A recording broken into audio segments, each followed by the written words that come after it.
My lords, ladies, gentlemen, and the Scottish.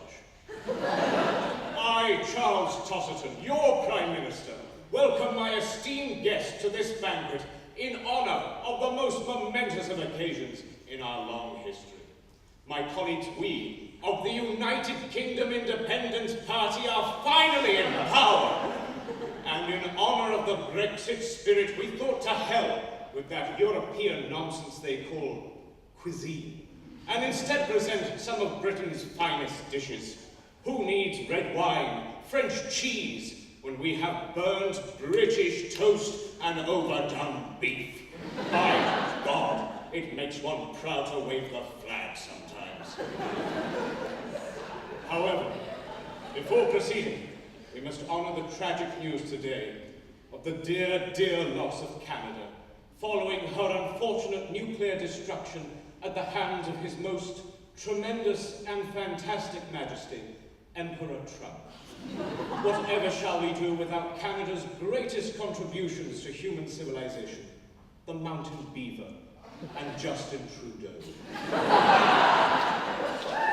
Alas, the great battle for Britain's future awaits.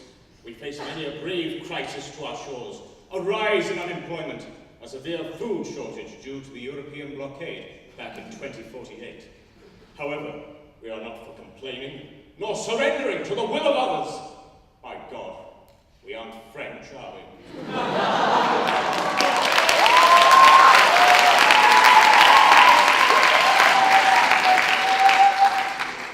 No, this government has in fact prepared a detailed and succinct plan to combat this. We shall be investing very heavily towards the program Eat the Poor. Now, we would never support cannibalism as a policy, but desperate times, desperate measures.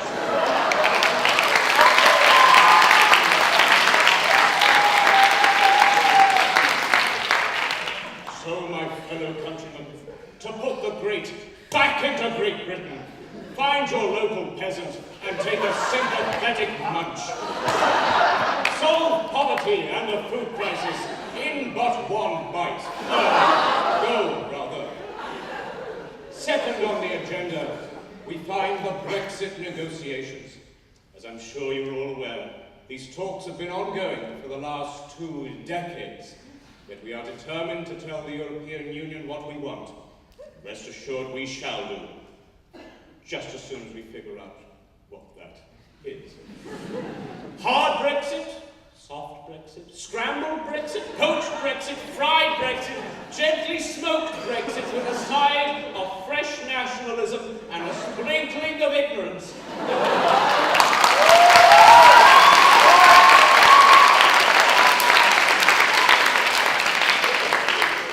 At this stage, my friends, one hardly knows what to feel, except probably slightly hungry.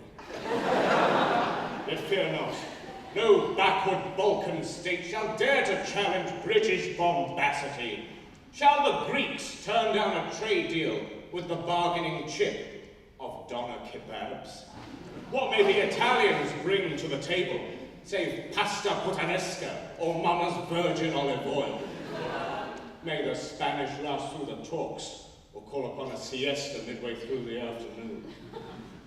However, until a deal is struck with the continent, my friends, I believe we require a slight diversion to keep the peasants, ordinary citizens of the United Kingdom, occupied.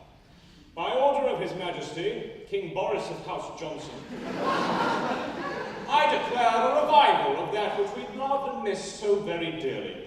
I, of course, refer to that utterly uncontroversial of historical periods.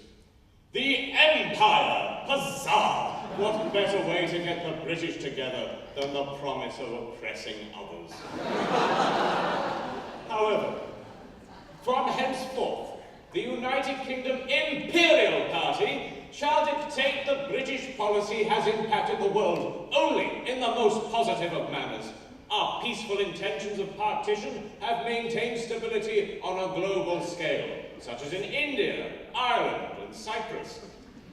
Except when it led to brutal civil war, of course, such as in India, Ireland, and Cyprus. These are trivial points, lady and gentlemen. Britannia shall take her place soon enough.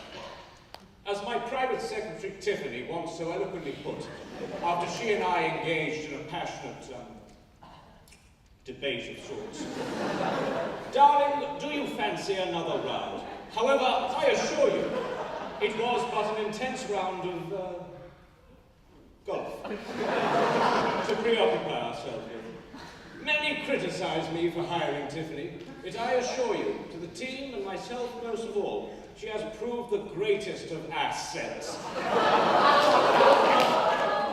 Her stunning brain, her amazing chess skills as a grandmaster, and of course, her impeccable ability to recognize what people ultimately desire. Another round. The British are not satisfied as America's adorable pet bulldog, and to satisfy disillusion, I suggest a military intervention in one of the last former colonies, now one of the most brutal of regimes, New Zealand. None know the terror of Kiwis and woolen sheep, and a boost of morale shall serve the administration nicely. As for resistance in the military, have no fear. I believe most of their officers are more acquainted with their flock than their regiments.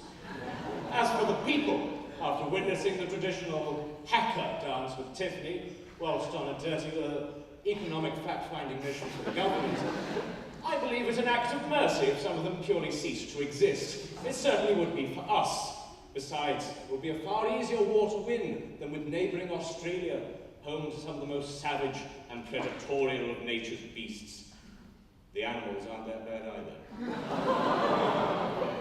So, my fellow Brexiteers, with this in mind, let us honour the British voter, for it is thanks to him that we may do as we please.